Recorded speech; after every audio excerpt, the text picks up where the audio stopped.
Hello everyone. So today we will be understanding an important topic, which is symptoms of parasitic infections. So we will be studying different symptoms like gastrointestinal, diarrhea, malabsorption, fever, anemia, skin infections or skin symptoms, respiratory as well as neurological. All these will be covered in detail. I'll be creating that illustration in front of you, and I'll be discussing each symptom with a particular example of the parasite. We'll also understand the mechanism. So please watch the entire video so that you can understand all these symptoms in detail. Before we begin to the lecture, I have something to share with you. This is a research goal. This is the website that I've created. I have created multiple different courses over here. As you can see, there are different courses that you can take. Very competitive price of these courses. You'll also get a certificate, something like this, science certificate from me, once you complete all the courses. You also have research pathways that you can complete if you are interested in drug discovery. The pathway is already mentioned. You can do protein analysis, editing, molecular visualization, and molecular docking course that will help you to complete that drug discovery pathway. And there are, if you have any questions, they are also being answered over here. And let me show you other tabs. You can see courses over here. All those courses in detail, or these courses also mentioned. Another good thing is if you click on any of these courses, many of the lectures, they are also free. So free chapters are also there. You just have to log in and you can access all those free chapters. If you're interested in completing the course and also get the certificate, then only you have to pay. Next is we also have a blog section where I do write a lot of interesting blogs, and you can read those blogs. Those blogs will definitely help you in your research journey. More blogs are going to come. And if you want to contact us, here are the details. Please do contact us and let me know if you have any queries regarding your research project. All right, let's move on to the lecture. All right, everyone, let's get started. I will start with the first infection, which is gastrointestinal infection. Right over here, I have created all the illustrations, so I'll explain everything one by one. Let's see the gastrointestinal symptom. As you can see over here, the pain will be in the abdominal region. So if there is a cramping or persistent discomfort in the stomach region, that is basically caused by irritation in the intestinal lining or damage to the intestinal lining, that will cause the gastrointestinal symptoms in case of parasitic infections. And the common example for that is Entamoeba histolytica. Entamoeba histolytica is the parasite that can invade colon and it can produce ulcers, right? So one of the common symptoms associated with parasitic infection is gastrointestinal infection or symptom. So I can put it over here, and we have also discussed the causative agent. Second one is again gastrointestinal symptom, which is bloating. So in this region, in stomach region, what can happen is there can be gas accumulation, or because of the improper digestion, gas will be accumulated and the person will have that abdominal fullness kind of a feeling, and that is due to the gas formation in the stomach. That symptom is associated with Giardia lumblia. That's another parasite that is causing bloating. Another one, which is again the gastrointestinal symptom, which includes nausea and vomiting, which is a feeling of sickness with urge to expel stomach content, because there is intestinal irritants that can cause that feeling, and that can occur strongly with Ascaris infection. Ascaris lumbricoides is the causative agent for that. So I've clearly defined over here that what are the different gastric or gastrointestinal symptoms that a patient can or a person can feel. One is abdominal pain, that is the painful feeling in the stomach that is caused by the damage to the intestine. Second one is bloating, that stomach is always full for some reason. You haven't eaten anything, but your stomach is full. That is because of the gas. Next is nausea and vomiting, that you want to take the content out and expel them out. So that is caused by Ascaris lumbricoides, because it can cause release of intestinal irritants, right? Okay. In gastrointestinal symptoms, you have another one, which is diarrhea. I've kept it separate because diarrhea is really important, and we can discuss this separately, although it's a part of gastrointestinal infection. Now let me move the diarrhea over here and let me arrange these things so that the final illustration looks good, and you can also take screenshots and save for your notes, right? Okay, the second one is diarrhea. Diarrhea can be of different types. You have one is watery diarrhea, where frequent passage of liquid from the intestine will happen because of the poor fluid absorption in the intestinal region. If I zoom in, so you can see over here, this is the stomach and this is the intestine over here. So in the intestine, there is absorption of water, right? If that is not proper, what will happen in that case is it can lead to the formation of watery stool, and that will lead to the dehydration. So it's really important. And mostly this is very, very prominent in case of Cryptosporidium infection, especially in immunocompromised patients. So if there is Cryptosporidium infection, that can cause watery diarrhea. Next is bloody diarrhea. So in that case, everything remains same, but there is damage to the intestine, severe damage to the intestinal wall that can cause blood to come in the diarrhea, which is bloody diarrhea. That is the symptom for Entamoeba histolytica infection. Because I've already told you that in that case, you will have ulcers, damage, severe damage to the intestinal lining. Next is dehydration. And because of both of these different kinds of diarrheal symptoms, there will be dehydration in the body. And that is basically leads to, lot of complications in the body. Weakness will be there. And usually dehydration, which is most important symptoms in case of parasitic infection, which is also associated with Giardia lumblia. So Giardia is another infection that can cause frequent diarrhea, and the diarrhea will be so severe that there will be really, really big amount of dehydration loss or dehydration in the body or water loss in the body. So diarrhea as well as dehydration is strongly associated with Giardia lumblia infection, right? So I hope the second point is also clear. Let's move on to the third one, which is malabsorption. That means weakness. Lot of weakness is there. Okay, energy is always low. So the illustration is also justifying that. You can actually see a battery sign over here. Battery is really, really low, right? The body is weak.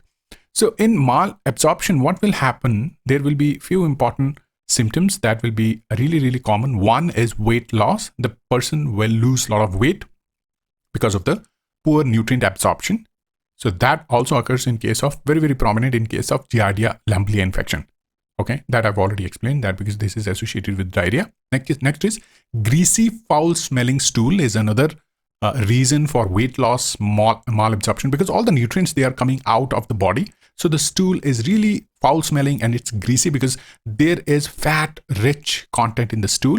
That is again the symptom associated with Giardia lumblia. So in case of Giardia lumblia, is the body becomes very, very weak. There will be dehydration. There will be frequent loss of water from the body. And then another thing is malabsorption is also associated with, children's. There will be poor growth in children's, and that is associated with long-term infection with Strongyloides.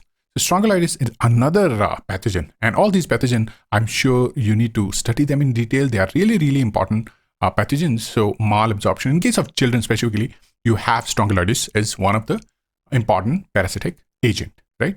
Now, let's move on to the next one, which is fever. We all know what fever is. High temperature in the body, right? The body will feel that there is high temperature and body is fighting something. And that is very, very common sign, not only just in case of parasitic infection, that is very, very common in case of bacterial infection, in case of other diseases. Our body is trying to fight against all those complications associated with infections.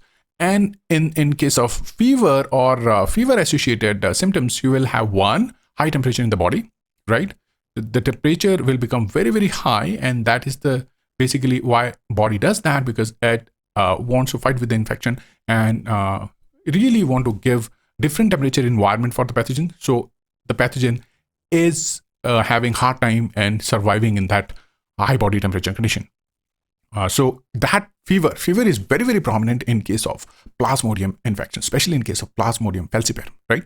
There are different Plasmodium species. I'm just talking importantly, specifically about Plasmodium falciparum, because you get lot of fever in that, and intermittent fever will be there. Intermittent fever means after sometimes fever will rise and then again fall. So the cycle continues. Next is chills and sweating. At the same time, the patient will feel very, very cold, but the patient will sweat also. So chills and sweating is another sign that is again the symptom of Plasmodium falciparum. Prolonged fever. There are two different types of fevers will be there. One is acute. Prolonged means fever will come and go, fever will come and go. That is also known as long-lasting fever. And that is associated with Leishmania donovani. Leishmania is the parasitic causative agent that can cause visceral leishmaniasis. In that case, there will be that high-grade fever, but it will last long, and which is associated with systemic organ failure. Systemic organs, they are involved, so that is why there will be a lot of fever.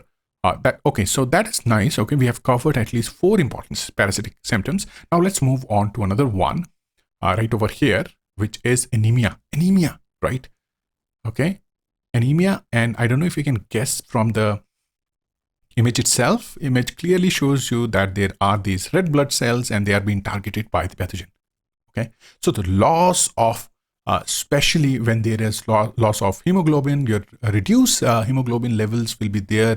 RBCs are getting destroyed, and that happens in case of Plasmodium infection, Plasmodium falciparum infection. Let's talk about Plasmodium falciparum. Another important aspect of anemia, anemia is there will be shortness of breath, difficulty in breathing due to low oxygen carrying capacity of the blood, right? Because role of the RBCs is to carry the oxygen, and now the oxygen is not reaching to the organs, so there will be shortness of breath. That is very, very important symptom associated with anemia. Okay, and in case of infection like Ancylostoma, there will be chronic blood loss and there will be shortness of the breath all the time. So Ancylostoma duodenale is the species, Ancylostoma is the genus, Ancylostoma duodenale, which can cause severe but chronic blood loss. Next is, because of this, you will have another complication, which is rapid heartbeat. Now, since we have very limited amount of hemoglobin or RBCs, so heart will have to pump out the blood more. So there will be increased heart rate. That is compensation for reduced oxygen, supply. So it can again happen with Ancylostoma and also Necator americanus. It's another pathogen I'm telling you, and you should read about it. And we'll also cover all those pathogens one by one, right? So I want you to stay tuned and let me know if you want to cover a specific pathogen. I will try to make a video on that. So Necator americanus is another pathogen. Now let's talk about skin. Skin is another important organ that gets affected when there is infection with the parasites, especially ectoparasites. They are really, really bad for the skin because they can live, they can feed, they can damage the skin, and they can cause a lot of complications. Now, skin-associated symptoms will be one, itching. There will be itching in the body. There will be itching in the different parts of the skin, and that can happen because parasite is irritating the skin, and our immune system is reacting to those parasitic antigens. And you know that one of the important pathogen or parasitic agent is Sarcoptes scabiei that can cause skin itching. Next is rash on the body. You can see over here also. The body will have a lot of rashes, and that is the hypersensitivity reaction usually against the parasitic antigens. Example for the prominent rashes and the symptoms associated with the infection caused by Schistosoma mansoni, right? So Schistosoma mansoni is the parasitic agent, parasitic pathogen that can cause rashes in the body. Next is migrating skin tracts. You can also see migrating skin tracts because of the parasitic infections that can happen because of the Ancylostoma. So Ancylostoma larval movement can cause these skin tracts, and the body can actually have tracts showing the movement of the larva. So that is another part of the skin manifestation or skin associated symptoms. Next is respiratory. Look at this. Parasitic infections, they are everywhere. They're affecting our entire body. They are affecting all the organs. They are affecting most critical organs like heart, skin, liver, kidneys. All these organs, they are getting affected. Lungs, they're getting affected because of the parasitic infections, right? So in case of respiratory symptoms, we'll have coughing, right? Coughing is the reflex response to the irritation caused in the airways due to larval migration, especially in case of Ascaris. Ascaris larva will be migrated to the lung and it can cause irritation over there. So patient is usually interested in coughing out. Another one is wheezing. Wheezing is the whistling sound caused by breathing. Sometimes if there is blocking in the airway or there is inflammation in the airway, there will be that whistling sound when the patient is, maybe try to breathe in, breathe out. So that whistling sound can be there, and it can occur with the Strongyloides. The Strongyloides infection can lead to these kind of complications. Chest pain. So obviously, as you can see, red sign over there, that is the sign for the pain. There will be chest pain because there will be damage to the lung tissue. and then pain receptors will be activated that can lead to that chest pain. And the painful chest is, or the painful lungs is the complication for another pathogen, very, very important pathogen, which is Paragonimus pathogen, which can cause a lot of chest pain, right? Okay, now let's move on to another one, which is neurological complications. Now, in case of parasitic infections, neurological complications are not coming really in the beginning, but later when there is complications associated, long-term complications associated with the infection, and that pathogen can migrate, or the infectious agent can migrate to the brain. And when there is brain involved in case of parasitic infections, it can cause seizures. What is seizure? Seizure is sudden uncontrolled electrical activity in the brain, and that is possibly due to the cyst formation in the brain. So parasites, they can enter in the body, they can go to the brain, and they can cause cyst, and that is a very, very severe condition, right? For example, in case of Taenia solium infection, it can cause neurocystosarcosis. So cyst will be there in the brain. Second one is severe headache. There will be a continuous headache in the head, and that is due to the inflammation or increased pressure in the brain. That can usually happen with toxoplasma. Toxoplasma can cause a lot of headache in the brain, and so the headache can also be associated with parasitic infection. So it's really important that you go and talk to the doctor if there is continuous severe headache you're facing. It's really, really important that continuous monitoring of your body system by a professional, like a medical doctor, should be there, and it should be done continuously, so that all these complications, if they are associated with parasitic infections, can be taken care. Now, next is altered consciousness. Sometimes what happens is reduced alertness due to severe brain infection. That can also happen. So the consciousness is basically not working properly. So there will be a reduced alertness. There will be brain infection that can be, sometimes it can also be fatal. For example, in case of Neisseria fowleri, rarely it can be fatal, but it can cause altered consciousness in the body, and then people can hallucinate if there is brain involved. Most of the time with these infectious agents like Taenia solium cyst, Toxoplasma gondii infection, Neisseria fowleri, it can cause different kind of dreams, consciousness will be altered, and severe headache will be there, right? So all these important symptoms, they are there with different parasites. And I hope now you're able to understand all those symptoms. And, I've also covered the examples of different parasites and what kind of infections they cause. We have also covered a little bit mechanism associated with those symptoms. So I hope that the entire schematic lecture was really, really helpful for you to understand this particular topic, right?